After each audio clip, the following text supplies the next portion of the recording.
Hello everyone, and welcome back to another episode of Tabletop Tavern Tips. We are on the new set at long last. The time has come. I'm so sorry about the delay last week. There were some technical difficulties with exporting the video to the computer, but I have it figured out now, and we are finally ready to begin a new chapter in Crispy's Tavern. Thank you so much for supporting the channel. Doing all of this would be impossible without you guys, and I am so happy with what we are doing here today. So, in case you haven't seen the title yet, we are going to be talking about something very near and dear to the heart of this channel. Today, we are joined by Den of the Drake, and we are talking about problem players. Problem players are something that come up a lot, as we cover a lot of RPG horror stories.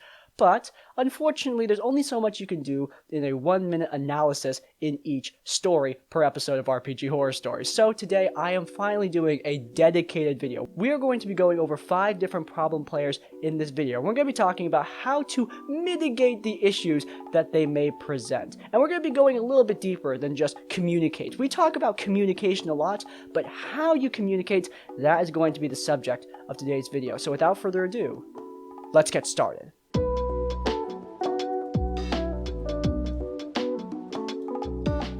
Alright, so the first player we're going to be talking about today is the Rules Lawyer. The Rules Lawyer, I honestly don't think is that bad of a player. The Rules Lawyer is the person who's at the table and they are constantly correcting the Dungeon Master or other players about the rules, to the point of it being disruptive. Now, I do think there is a degree at which this kind of thing is actually sort of helpful, dare I say. There are times where a rules mess up should be quickly corrected, or could be quickly corrected, where the DM accidentally says something about a spell that is untrue, the rules lawyer steps in, the DM corrects, and then the game moves on, and it's all great. However, the problem comes when the rules lawyer is interrupting the game, when the rules lawyer is breaking the flow of combat or roleplay to correct the dungeon master on the rules. Now, of course, the rules are very important to D&D. This is a game with plenty of rules. We have a whole textbook full of rules. The rules are integral to the game. Without them, there isn't really much of a game at all, to be honest. And with the rules, we can build an awesome adventure together. However, dungeon masters need the ability to bend the rules to an extent. To an extreme extent sometimes. Sometimes DMs simply don't like the rules. Sometimes DMs want to prioritize rule of cool in their games. And those things should be valid. Now, of course, it's something that you definitely need to talk about before you even roll your first dice. I think that also that can be solved with, again, prevention instead of reaction. Where in session 0 you say, hey, we're going to be playing kind of fast and loose with the rules here. If something is wrong, but I know it's wrong, and I say that I'm doing it this way, then that's what we're doing. Yeah, establishing things before the game is always very, very important, but it's not going to solve every problem. Sometimes you establish something before the game, and then the actual game happens, and then a rules lawyer comes in anyway and starts interrupting the game. So what do you do then? Well, I think the best thing to do is to try and explain to them what is wrong with this behavior. And what's wrong isn't that they want the rules to be followed. That's not bad in itself. The problem is the way they're going about it. The problem is the interruption. The problem is the argument. If a rules lawyer comes in and argues with the DM for 10 minutes, I mean, the flow of combat has essentially been broken. It's even worse, in my opinion, if it happens during roleplay. D&D games may be long in terms of like the actual time value. Like D&D games can go on for 4 hours, but at the end of the day, that 4 hours goes by really, really fast when you're playing a game. And when a rules lawyer is coming in and interrupting, that's an issue. Explaining that to the person will be very integral in helping them to understand what needs to be done in order to keep the game moving. And on top of that, explaining that, hey, if you think that there is a heinous rule violation, something that you really want to tell me in a bit more of a subtle way. Send me a text, or hey, talk to me after the game. Help me to understand the rules, but also understand that sometimes the rules need to be bent to the whim of the dungeon master. Sometimes rules need to move aside so that we can have fun at the game. Establishing that sort of thing can really help to mitigate issues with the rules lawyer. Okay, we've got another tame one. Don't worry, we'll get a bit more extreme later on, but we are going to the Metagamer. The metagamer is somebody who uses out-of-game knowledge to get in-game benefits. And yeah, that sounds like straight-up cheating. However, I think the metagamer is definitely different from the cheater, don't worry. We'll talk about the cheater in part 2. But the metagamer is someone usually doing this by mistake. Most people are not metagaming because they want to cheat at Dungeons & Dragons. They're metagaming because, well, they just are simply unaware that they are metagaming in the first place. Metagaming is something that's kind of hard to keep track of sometimes. It can be hard to separate the information you know as a player and the information that your character would know. And sometimes, things that people would classify as metagaming, I really wouldn't consider metagaming. There has to be a line drawn between metagaming and simply deducing things from common sense. I mean, like, if there's, like, literally a monster made of fire, logic would dictate that chucking a bucket of water on it might hurt it. Yeah, that's metagaming, the trick. What are you talking about? They clearly read the monster manual to deduce that information. Yeah, surrender your book. Immediately. Also, on top of that, a lot of metagaming I let slide. And now, of course, it depends on the Dungeon Master. It almost always depends on the Dungeon Master. But if you are a Dungeon Master, just real quick side note, if you are a Dungeon Master who doesn't take metagaming too seriously at your table, I don't think you're doing anything wrong. It's your game, and that is a perfectly valid way to run your game. If you don't think metagaming is that big of a problem and you just let it slide in small instances, then that's great. However, there is metagaming that I think can really ruin a game. I mean, first and foremost, let's just talk about combat advantage. If somebody starts reading off the stat block of a monster, that can be a serious issue. Just getting a look ahead at a monster's resistances, for example, can allow players to really circumvent encounters, especially since, because of the way D&D monsters are designed right now, resistances and immunities are a big part of what builds the difficulty of D&D encounters.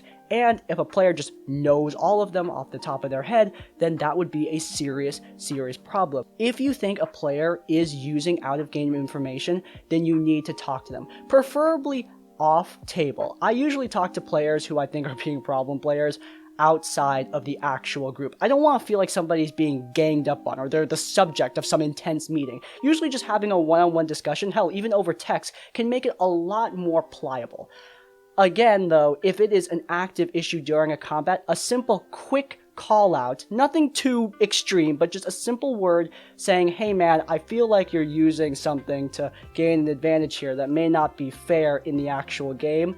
I think that is also okay, as long as it's not too confrontational. You don't want to make this game unfun for everybody. An argument or a fight can make the whole game, well, not just slow to a halt, but completely grind to a stop right there. Another big problem that I see with a lot of metagaming, and something that I think is connected, is also spoilers. Because I had a player who was like, same guy from before with the flirting, same guy. No. I thought he was calling out every twist in Curse of Strahd while I was setting them up. Like, oh yeah, this is gonna happen, guys. And I'm just like, that's lame.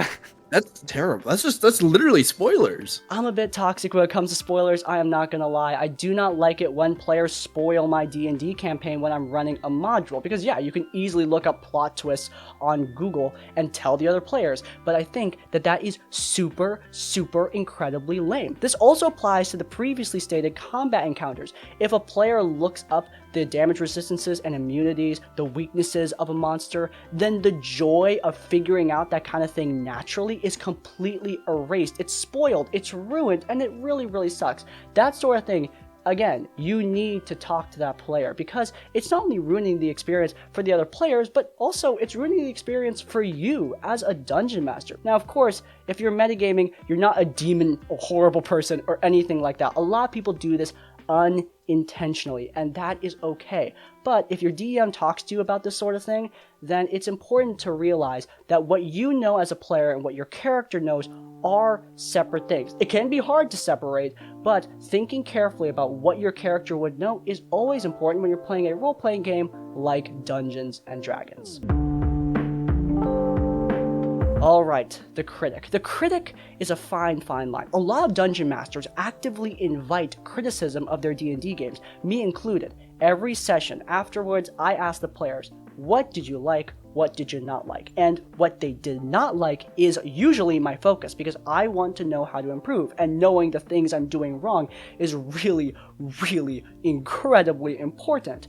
However, the critic is somebody who is constant, who is non-stop, who is almost toxic in their criticism, and that is really bad. Now, a lot of the time, when I think of a critic, I don't actually think of critique of a dungeon master. I often think of critique to a player. We read RPG horror stories all the time, very mild ones, but still quite annoying, of players who constantly correct other players about their builds or their character concepts, about why they're incorrect and need to be changed, why they're unoptimal, etc., etc., etc.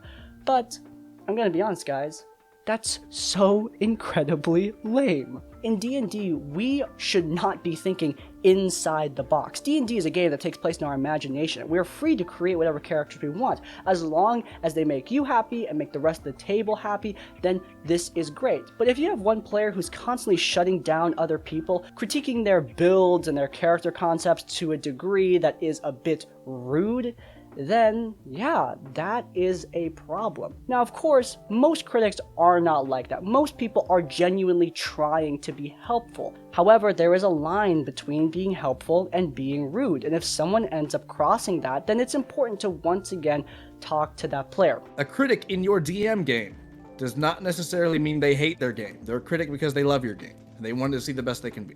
And the best thing you do is just communicate. Just say, hey, I appreciate the critique, but if we can make it in a way that is 100% constructive at all times and does not interrupt the session, then I would love to have you as my ally and not my enemy. It's really important that you don't discourage people from feeling like they can critique the game. You never want to feel like a dictator who is stopping people from saying dissenting thoughts. Dissenting thoughts are natural and honestly sometimes very, very important, because all of us do make mistakes, but especially when it comes to player-on-player critique, I want to make sure that people are being respectful about it. Now, this applies to the previous points, but it especially applies to this one and the future problem players that we're going to cover in this video as well. But if somebody takes offense to you having this discussion with them, then that is a serious problem. Now, of course, you need to be civil yourself, but if you are sure that you are, and they are still getting offended or angry or toxic, that is a serious problem that requires some serious countermeasures. Most notably, if they are being incredibly toxic, removal from the game. That kind of person is not someone you want to be playing D&D with. If a simple civil discussion is enough to set them off to that degree, it's something that you should definitely be thinking about. Whenever someone's all like, oh, I'm just blunt, I'm like, okay, so you're a dick. Yeah, you're just being a dick. Thanks, man. Yeah. Like, whenever people are like, oh, people don't like me because I'm blunt. People don't like me because I say it how it is. I'm like, no, people don't like you because you're a fucking asshole. Yeah. Yeah. That's not helping. So, like, that's a huge red flag for me in social interaction. At the end of the day, though, I don't think most critics are people who are trying to force their DM to dungeon master in a particular style, or force players to build their characters in a particular way. I think most critics are genuinely trying to help, but just going about it in the wrong way, and unaware that their help is getting unhelpful. Simply pointing out to them that their help is appreciated, but at this point not entirely needed, will hopefully, in most cases, solve this particular problem. Remember, Dungeons & Dragons is a game, and the only criteria that you need to reach as a DM or a player is fun. And if you guys are fulfilling that criteria, you've done everything that you need to do. This is actually a range of problem players, at least to me, starting at the bottom with two people who are flirting with each other, whether it be an in-game relationship or maybe even an out-of-game relationship, and being disruptive to the table in some way, whether it be spotlight hogging or what have you. And then we have the absolute worst of the flirts. We have your incel and your nice guy types. We'll talk about those at the end of this section, but I believe most of the time you're going to be dealing with people at the bottom of the spectrum, if any at all. Look, I don't think the solution to this is to ban everybody in a relationship from your Dungeons and Dragons game. I have seen that bandied about on Reddit and Twitter, and I don't think that's a very great solution. I mean, I can't stop you from doing that. It's your game, it's your prerogative, and you can do what you want, but I don't think that that is a great solution to this problem, if I'm going to be completely honest with you. So what is my solution? Well, again, communication is incredibly key, just like I've said many, many times. In this case, it's either an in-game romance that's becoming really spotlight hoggy, or an out-of-game romance that's taking up too much time at the game and being disruptive. And in those cases, most of the time, it's coming from people who are simply unaware of the harm that they're causing. If you notice that there is disruption at the table because of whatever kind of romance, then simply talking to the couple will be integral in solving the issue. Get both of them at a table sometime and just discuss it. A really great way to do this, and I'm going to talk about this in the next episode as well, is the compliment sandwich. Simply start off with a compliment, then the critique, and then end off with another compliment. It's a great way to give someone a subtle bit of criticism while also complimenting them for the stuff they are genuinely doing great. This applies especially for in-game romantic relationships. If it is an out-of-game relationship, if they're being disruptive for whatever reason, instantly kicking them is not a good idea. Again, having a simple discussion. You probably won't need the compliment sandwich in this case. Just explain to them that, hey, I love having you at the table, but I'd like you to stop being disruptive at the table by doing so and so. I've never had a problem like this, so I have no idea what the framework would be. But again, simply discussing and explaining what is going on at the table and what other players are feeling, what you as a dungeon master is feeling, I think that that will solve this problem for a lot of tables. However, it becomes a little bit more delicate when you get to the top end of the problem player spectrum when it comes to the flirt. Top end, when you have your incels and your nice guys. Now, these are people who are flirting with another person and it is not reciprocated. It's getting to the point of toxicity and harassment, and I'm going to be very frank, guys. I have a very short fuse when it comes to this thing. Now, of course, the first step is to talk to the person being flirted with. This is very important for establishing what is actually going on, because you could be taking a situation completely out of context if you're not careful. Just make sure to confirm your suspicions. A simple text message will do. Just make sure you're right, that this isn't a consensual relationship. Because if you're wrong about that, it's going to be very, very embarrassing, to say the least. I think the worst thing you can do here is you can easily make yourself the problem by making a problem when there is none. Yep. Like, if like these two people talked about it either outside of the game, or they're totally comfortable like flirting with each other in game, and they're like best friends and shit, and everything's fine, but you come in here on your horse, Mr. White Knight, milady, I'll save you. Bad. I'll save you from this incel. Bad. And like, it's bad. But after confirming your suspicions, then, well, I'm gonna be honest, guys, I have a very short fuse when it comes to this sort of thing. Now, of course, you can't stop people from falling in love, but yeah. Look, if you have a player who is being very toxic, rude, harassing somebody because they're not returning their text or not falling in love with them back, that is really bad. And frankly, that sort of behavior doesn't just go away overnight. I don't want to instantly kick anybody from a D&D table, but if someone is showing extreme signs of toxicity, it might be the best option that you have as a DM. Part of your job as a DM is making sure that people are comfortable at your D&D table. It's really hard to have fun playing a D&D game if people are actively uncomfortable because they're being creeped out by some incel. And yeah, that is a real problem. And handling that problem quickly, not allowing it to fester, is a big thing that a lot of DMs need to learn to do. Alright, final problem player, the Edgelord. The Edgelord isn't as bad as the last one, but they are a classic staple of RPG horror stories, so I figured we'd put them in the last place, the final place. The Edgelord isn't really that big of a problem. I actually love edgy characters in a lot of D&D games. I've made plenty of edgy characters myself. I've watched plenty of edgy characters on shows, both D&D shows and just normal shows on television and streaming, and I've loved plenty of them. So why is the edgy character a problem in Dungeons & Dragons? Well, in the hands of somebody who doesn't know how to play an edgy character and use them in a group dynamic, it can be well, it can be a bit disruptive. Obviously, we have a little bit of a theme with disruption in this video. But yeah, it can be very disruptive for players who feel like the edgy character is pulling away from the rest of the party. Or DMs who want to build a story around a group, but have that one character going off on their own, or even worse, being straight up instigating, killing guards and such. That is definitely not good at all. And that's sort of behavior that will turn an edgy character into a serious problem for a Dungeons & Dragons game. So, how do we solve this problem? Well, again, communication. Explaining that a player character is great, the concept is fun, but it needs to be part of a group dynamic. That's the purpose of playing in a Dungeons & Dragons party, to be part of the party. A big problem I see with dungeon masters who are trying to mitigate the edgelord is thinking that we can stop the edgelord entirely. Now, of course, you might have D&D campaigns where you don't want any edgy characters. I honestly don't know what campaigns those would be. Even in a happy-go-lucky Feywild campaign, I can see an edgy loner type character actually being kind of fun if played right. In fact, I can see edgy loner characters being fun if played right in the vast majority even, of Dungeons & Dragons campaigns. You can't really stop the edgelord. What you're trying to do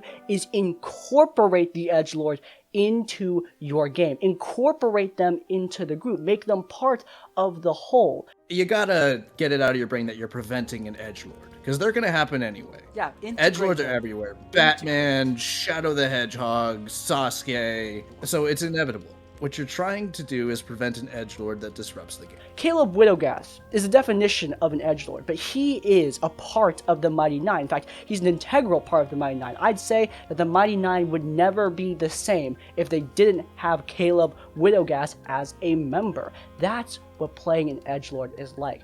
Being that edgy, darker character, but still being part of the whole. That is what makes a great edgelord. Thank you so much to Dan and Drake for joining me on this journey of a video. If you guys enjoyed it, then please do leave a like. If you want to see more of my content, then you can check out our RPG Horror Story series, where we cover the best and the worst of Dungeons and Dragons.